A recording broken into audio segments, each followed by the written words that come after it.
If you've ever been the family scapegoat who everyone underestimated, hit that like button and subscribe right now.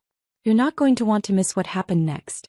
My name is Elena Rodriguez, and for 28 years, I'd been the disappointment of the Rodriguez family.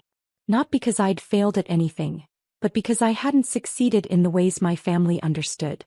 My brother Marcus was the golden child. Graduated from business school, married Amanda who came from old money, worked at our father's commercial real estate firm. Every family dinner was a celebration of Marcus's latest deal, Marcus's new car, Marcus and Amanda's vacation to the Maldives. I was the artist, the dreamer, the one who wasted my college years studying architecture instead of business, the one who worked at a small sustainable design firm instead of joining the family company, the one who lived in a modest apartment in the arts district instead of the suburbs where respectable people lived. Elena's just going through a phase, my mother would say at family gatherings as if I were still 19 instead of 28. She'll realize eventually that real success means financial stability. What they didn't know was that I had financial stability. Lots of it. They didn't know because the one person who truly understood me had asked me to keep it secret. My grandmother Margaret had been different from the rest of the Rodriguez family. While they worshipped money and status, she'd valued creativity, integrity, and independence. She'd been an architect herself back in the 1960s, one of the few women in the field. She understood what it meant to be dismissed, underestimated, and to prove everyone wrong. Elena, she told me 3 years before she passed, sitting in her sunroom surrounded by her architectural sketches, I'm going to do something and I need you to trust me. I'm going to transfer my properties to you, all 12 of them. But I don't want anyone to know yet. I'd been shocked. Grandma, those properties are worth millions. Exactly. And your brother thinks they're coming to him. Your parents think they're coming to them. I want to see who people really are when they think there's an inheritance at stake. Her eyes had been sharp, knowing. I want you to see it too. So you'll know who deserves a place in your life when I'm gone. The properties were remarkable. Grandma Margaret had bought them strategically over 40 years. 8 residential buildings in gentrifying neighborhoods, 3 commercial spaces in the downtown arts district, and a historic building she'd restored herself. Together, they generated approximately $147,000 in monthly rental income. We'd worked with her attorney, David Chin, to transfer everything into a trust with me as the sole beneficiary. The transfers were legal, recorded, and absolutely binding. But Grandma Margaret had kept paying the property taxes from her personal account. She'd kept managing everything herself. To the family nothing had changed. Just watch, she'd said. Watch what they do when they think you're getting nothing. Watch what they say about you. Then you'll know the truth. She'd been right. The moment Grandma Margaret died, the mask came off. At her funeral, before her body was even in the ground, Marcus had pulled me aside in the church parking lot. Just so you know, Elena, the properties are going to be managed professionally now. By me. Dad and I have already discussed converting some to luxury condos. We'll finally make them profitable. They're already profitable, I'd said quietly. He'd laughed. Barely. Grandma was too sentimental, renting to artists and nonprofits at below market rates. That's going to change. I'd said nothing. Just like Grandma Margaret had taught me, watch and document. Over the next 3 months I watched plenty. I watched Marcus hire an expensive property appraiser and start planning renovations before the will was even read. I watched him tell tenants, people who'd lived in those buildings for decades, that their rents would be doubling. I watched him schedule meetings with developers about tearing down the historic building that Grandma Margaret had spent 10 years restoring. I watched my parents nod along with everything, talking about their share of the inheritance, planning their retirement to Scottsdale. I watched Amanda post on social media about finally getting what we deserve, and waiting for deadweight to get cleared away. And I watched them talk about me. Elena's just going to have to accept that she's not getting anything, my mother said at a family dinner I wasn't invited to, but my cousin Maria recorded for me. Margaret was generous to include her in the will at all. She'll probably get some jewelry or books. If she's smart, she won't make a fuss, Marcus added. We might throw her a bone. Let her rent one of the commercial spaces at a discount for her little design projects. Amanda's laugh was cruel. Why would we do that? She's never contributed anything to this family. She doesn't deserve our charity. I listened to that recording 3 times. Each time Grandma Margaret's words echoed in my mind, "Now you know the truth." But I wasn't just watching. I was building. What my family didn't know was that I hadn't just been playing artist for the past 10 years. I'd been creating something extraordinary. My small sustainable design firm was called Verde Architecture, and I was the founder and principal architect. We specialized in adaptive reuse, taking old, forgotten buildings and transforming them into sustainable, beautiful spaces. In the past 5 years, we'd completed 18 major projects across 3 states. Our revenue last year? $8.3 million. My personal income? $340,000, not including the rental income from Grandma Margaret's properties. I'd been featured in Architectural Digest twice. I'd won the National AIA Young Architects Award. I'd been invited to speak at conferences in Barcelona, Tokyo, and Toronto. But I'd done it all quietly. I used my mother's maiden name professionally, Elena Reyes instead of Elena Rodriguez. I didn't post about my success on social media. I drove a 10-year-old Honda Civic. I kept my modest apartment even though I could afford much better. Why? Because Grandma Margaret had taught me to value the work over the recognition. And because I'd wanted to see exactly what she wanted me to see. Who my family really was when they thought I had nothing. The rental properties Grandma Margaret had left me weren't just valuable. They were perfectly aligned with my work. 3 of the residential buildings were in neighborhoods where artists and young families were being priced out. The commercial spaces housed a ceramic studio, a community theater, and a non-profit arts education center. The historic building contained 6 affordable live-work spaces for emerging artists. For 3 years I'd been working with David Chin to not just maintain these properties but improve them. We'd added solar panels. We'd upgraded insulation and windows. We'd created a rent stabilization program that protected long-term tenants. We'd established a scholarship fund for young artists who couldn't afford studio space. The properties now generated $147,000 monthly, $1.76 million annually, while providing affordable housing and creative space for over 200 people. Marcus's plan to convert them to luxury condos would destroy all of that. It would displace every single tenant. It would erase Grandma Margaret's legacy. It would also be completely illegal since he didn't own the properties. Drop a comment and let me know where you're watching from tonight. The estate meeting was scheduled for October 15th, exactly 4 months after Grandma Margaret's death. David Chin had been legally required to wait through the probate period, even though the properties had already been transferred years earlier. I'd asked David not to tell Marcus about the transfers yet. I want to hear what he plans to do, I'd explained. I need to document his intentions. David had been reluctant but he'd agreed. Just remember, Elena, this is going to be ugly. He had no idea how ugly. The meeting was held at Marcus's house, a 6,000 square foot McMansion in the suburbs that he and Amanda had bought with money from my father. The formal dining room had been set up like a boardroom with Marcus at the head of the table. Present were Marcus and Amanda, my parents Robert and Patricia, my Aunt Linda and Uncle James, David Chin and me. I'd arrived exactly on time, carrying my laptop bag and wearing one of my usual outfits. Jeans, a simple blouse, minimal jewelry. I looked like exactly what they thought I was. The poor relation who'd be grateful for whatever scraps they threw me. Marcus was wearing a custom suit. He had documents spread across the table. Property valuations, renovation estimates, development proposals. He'd clearly spent weeks preparing this presentation. Thanks for coming, everyone, he began, standing at the head of the table like a CEO addressing his board. I know this has been a difficult time, but Grandma Margaret would want us to handle her estate professionally and profitably. My mother nodded approvingly. Amanda was recording on her phone, probably planning to post about the big inheritance later. David has finalized the probate process, Marcus continued, gesturing to the attorney. Everything is in order. As executor of the estate and Grandma Margaret's oldest grandson, I've taken the liberty of developing a comprehensive plan for the properties. He clicked open a PowerPoint presentation. The first slide read, Maximizing the Margaret Rodriguez Estate, a development opportunity. I felt my jaw tighten, but I kept my expression neutral.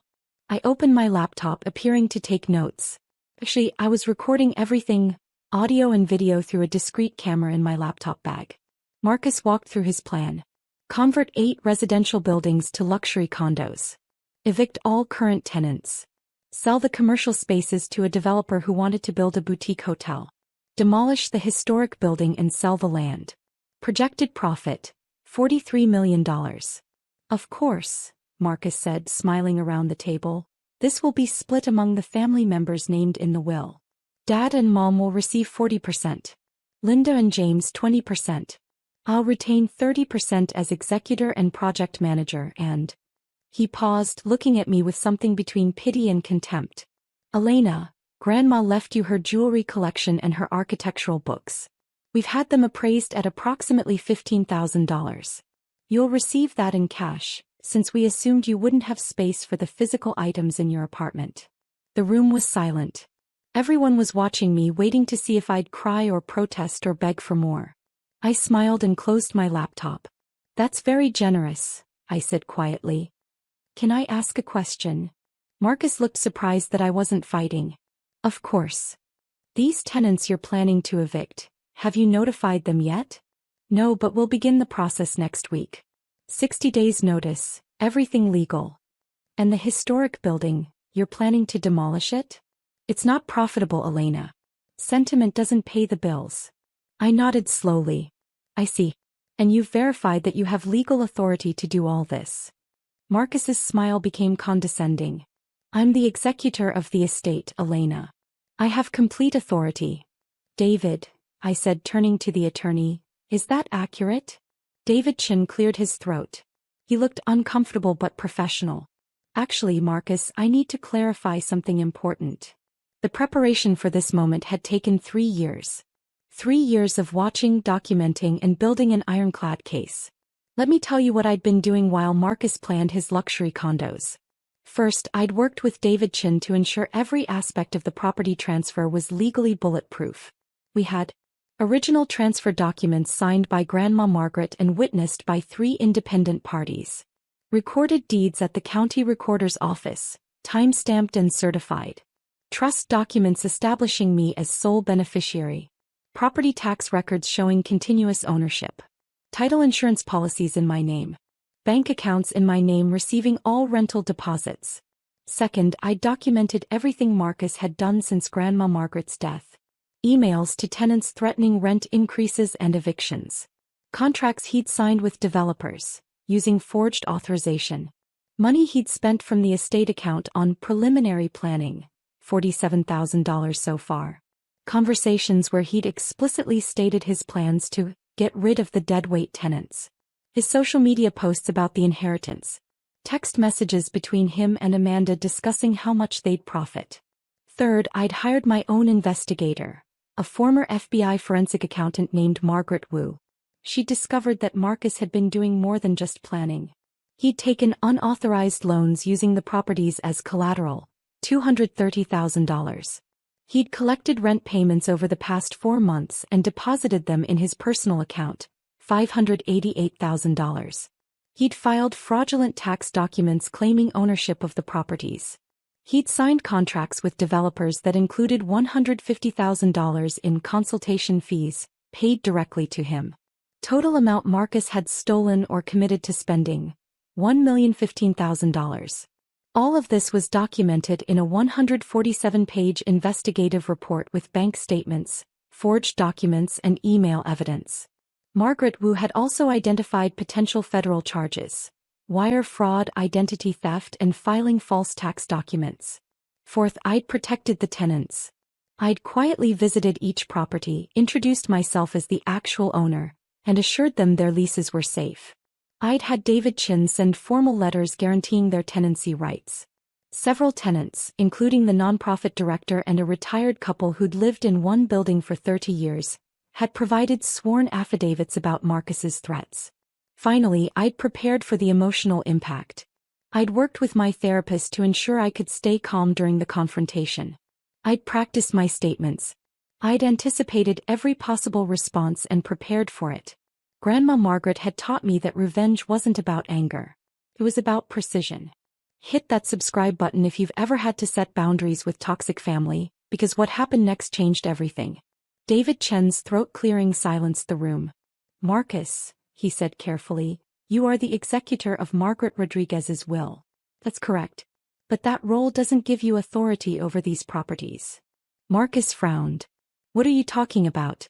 The properties are the primary asset of the estate. No, David said, opening his briefcase. They're not. He pulled out a folder and slid it across the table. These properties were transferred out of Margaret Rodriguez's estate 3 years ago. The transfers were legal, recorded, and irrevocable. They are not part of the probate process. Marcus grabbed the folder, Amanda leaning over his shoulder.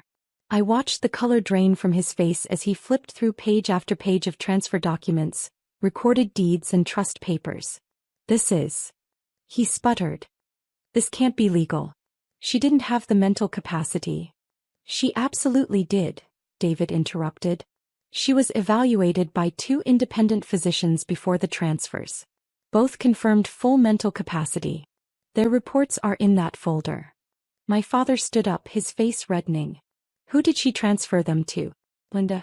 James? No, I said quietly, and everyone turned to look at me. I opened my laptop and pulled up a document on the screen. She transferred them to me. The room erupted. What? Amanda shrieked. That's impossible, my mother shouted. Marcus was shaking his head violently. No, this is fraud. You manipulated her. I did nothing of the sort, I said calmly. I pulled a USB drive from my bag and handed it to David, who plugged it into the TV mounted on the wall. The screen filled with a video, Grandma Margaret, sitting in David Chen's office, clearly alert and healthy. Her voice filled the room. I, Margaret Rodriguez, being of sound mind and body, do hereby transfer the following properties to my granddaughter, Elena Rodriguez, effective immediately. I make this decision freely without coercion, because Elena embodies the values I hold most dear: integrity, creativity, and compassion. She will protect these properties and the people who depend on them, which is something I cannot trust anyone else in my family to do. The video continued for 10 minutes. Grandma Margaret listed every property, explained her reasoning, and directly addressed potential challenges to her mental capacity. I know Marcus will claim I was confused or manipulated, she said, looking directly into the camera. I am neither. I'm simply choosing to leave my legacy to someone who deserves it. When the video ended, the room was silent except for my mother's sobbing. Then Marcus exploded. This is bullshit. You're a nobody, Elena. You work at some hippie design firm making poverty wages. You can't even manage your own life, let alone 12 properties worth millions. Actually, I said and pulled up another document on my laptop. Let me clarify a few things. I turned the screen so everyone could see. It showed the Verde Architecture website, with my photo prominently displayed as founder and principal architect. I don't work at a design firm. I own one. Verde Architecture generated $8.3 million in revenue last year. I personally earned $340,000, not including the $1.76 million annual income from Grandma Margaret's properties. My mother's mouth fell open. I clicked to the next slide, a photo of me receiving the AIA Young Architects Award. I've won multiple national awards for my work in sustainable architecture. I've been featured in Architectural Digest, Dwell, and Architect magazine. I've spoken at international conferences. I paused. I used my mother's maiden name professionally so none of you would know. I wanted to build something without your interference or your demands for money. Amanda was backing away from the table, her hand over her mouth. But I wasn't done. Now, Marcus, let's talk about what you've been doing for the past 4 months. I pulled out a second folder, the one Margaret Wu had prepared. You've collected $588,000 in rent from properties you don't own and deposited it in your personal account. That's theft. I slid a bank statement across the table highlighting the deposits. You've taken out $230,000 in unauthorized loans using these properties as collateral. That's fraud. Another document. Marcus's hands were shaking as he looked at it. You've signed contracts with developers that include $150,000 in consultation fees paid to you for properties you don't own. That's embezzlement and wire fraud. I looked at him steadily. You've stolen or committed to spending $1,015,000 of my money. The money was deposited into your accounts, which means there's a clear electronic trail. Federal investigators are very interested in cases involving wire fraud and identity theft. I didn't know. Marcus shouted. I thought the properties were mine.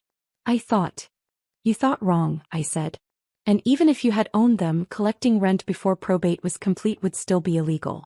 You knew that. You chose to do it anyway. My father found his voice. Elena, surely we can work this out as a family. No, I said simply. We can't. Because here's what else I have. I pulled up the recordings, audio files of Marcus's conversations with tenants, threatening evictions. Emails to developers planning demolition. Text messages to Amanda about finally getting rid of the family's dead weight. I have documentation of every threat you made to my tenants. Every illegal contract you signed. Every dollar you stole. I looked around the table. All of you were planning to profit from displacing 200 people from their homes. Artists. Families. A non-profit that provides free art classes to underprivileged children. You were going to destroy all of that for money. My mother tried a different approach, her voice breaking. Elena, honey, we're family. No, I said, and my voice was harder now. Family doesn't treat each other the way you've treated me for 28 years.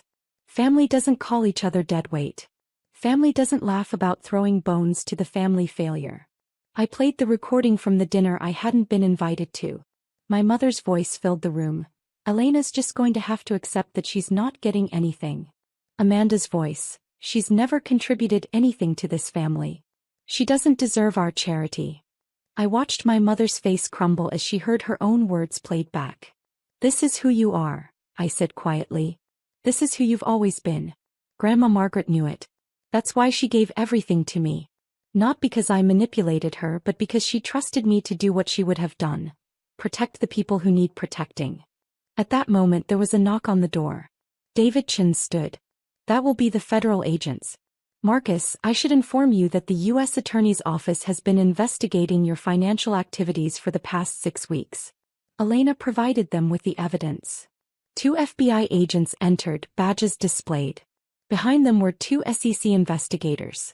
Marcus Rodriguez, the lead FBI agent said. You're under arrest for wire fraud, identity theft, and filing false tax documents. You have the right to remain in silence.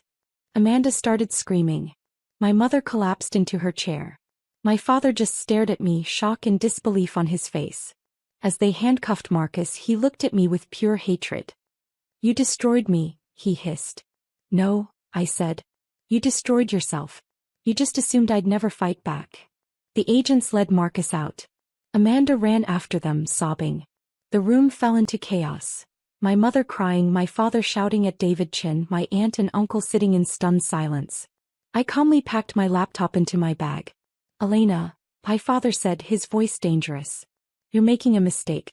We're still your family. You can't just. I can, I said. And I am. You're all removed from my life, effective immediately. Don't contact me. Don't come to my home. Don't try to explain or apologize. We're done. You'll regret this, my mother screamed through her tears. You'll be alone. I paused at the door and looked back at her. I'm not alone, Mom. I have people who love and respect me. I have business partners who believe in me. I have tenants who sent me cards thanking me for protecting their homes. I have colleagues who value my work. I have friends who've been documenting your behavior for years. I smiled. What I don't have is family who treats me like garbage while expecting me to be grateful for it. You're heartless. Amanda shouted from the doorway. Marcus made one mistake. One mistake. I pulled out my phone and showed her Margaret Wu's report. Page 47 details how Marcus has been embezzling from the family business for 3 years. Page 73 shows his gambling debts totaling $340,000. Page 89 documents his affair with his secretary, which you might want to read. Amanda's face went white. She snatched the phone, scrolling frantically through the report. I took my phone back. The affair details are on pages 89 through 104. There are photos. I'll email you the full report. I walked out, leaving Amanda standing frozen in the doorway. Behind me, I could hear my mother wailing, my father shouting, and Amanda demanding answers from the FBI agents about Marcus's other crimes. I got in my Honda Civic and drove away. I didn't look back. The consequences for my family came swiftly and completely. Within 24 hours, Marcus was denied bail due to flight risk. The $230,000 in unauthorized loans came due immediately, and his bank accounts were frozen by federal order. His credit cards were declined. Amanda tried to withdraw money from their joint accounts and discovered they were empty. Marcus had gambled most of it away. The story broke in the local news. Local businessman arrested for million-dollar fraud scheme. The article detailed how Marcus had attempted to steal properties from his sister and had embezzled from his own family's company. Within 48 hours, my father's commercial real estate firm fired Marcus permanently and hired a forensic accountant to audit the books. They discovered Marcus had been skimming $15,000 monthly for 3 years, an additional $540,000 in theft. Amanda filed for divorce, citing the affair and financial deception. She moved back to her parents' house. Several of Marcus's victims, including tenants he'd threatened, filed a class action lawsuit against him seeking damages for emotional distress and attempted illegal eviction. Within 1 week, the bank foreclosed on Marcus and Amanda's McMansion. The mortgage was $890,000, and they'd used it as collateral for Marcus's fraudulent loans. They lost everything. The U.S. Attorney's Office expanded the charges to include embezzlement from the family business and racketeering. Marcus was facing 8 to 12 years in federal prison. My parents received a letter from the IRS.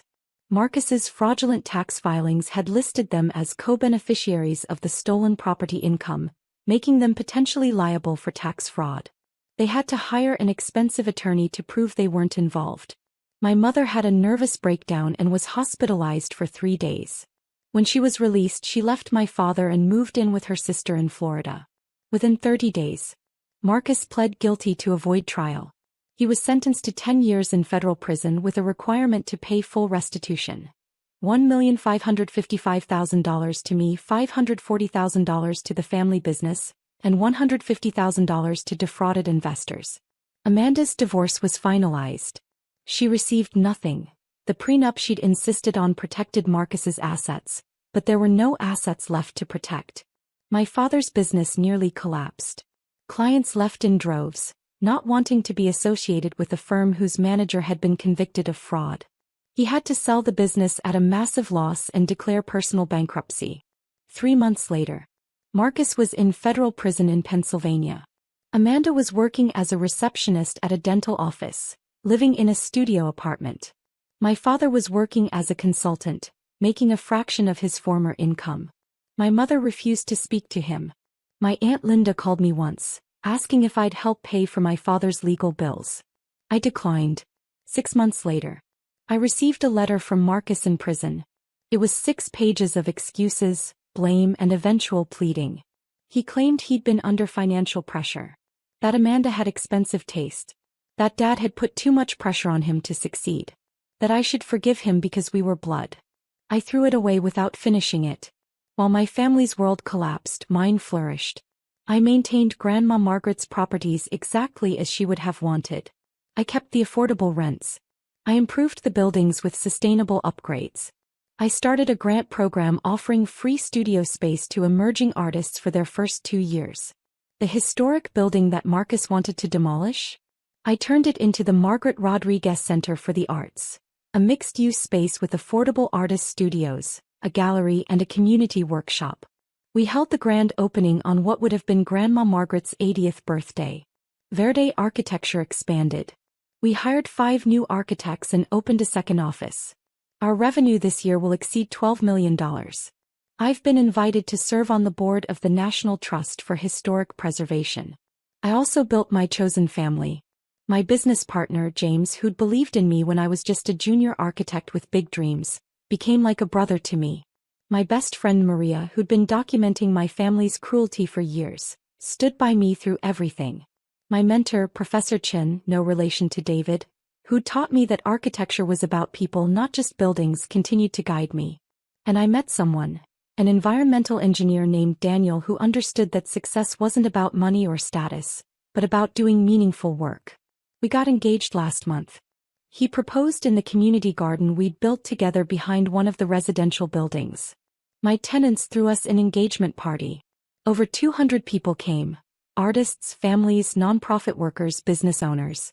They decorated the Margaret Rodriguez Center and made speeches about community and kindness.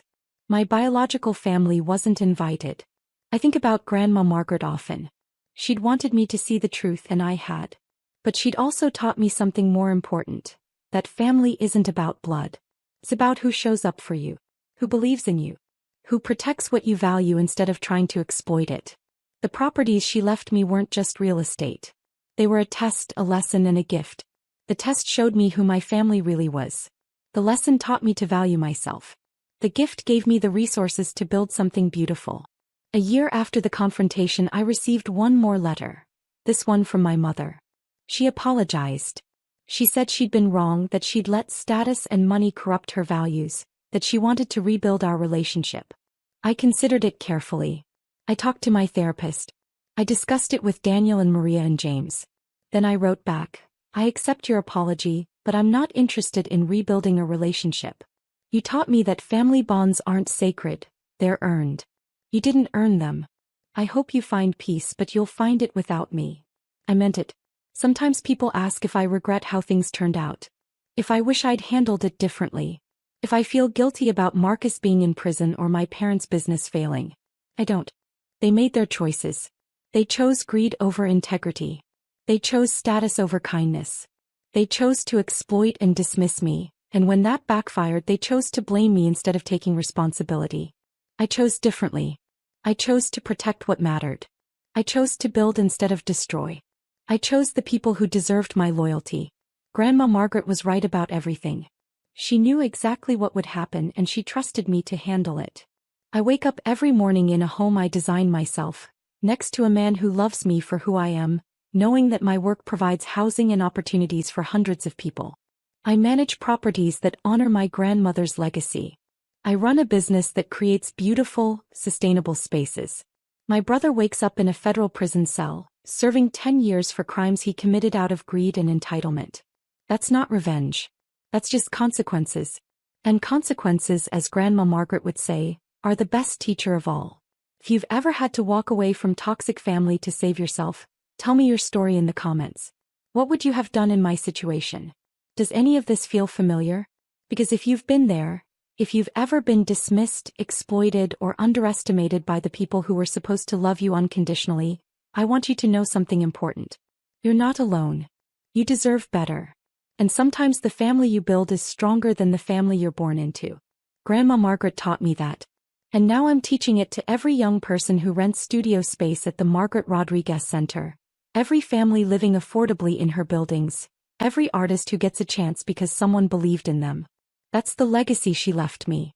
Not just properties and money, but the courage to demand better and the wisdom to build something that lasts. And that's worth more than any inheritance.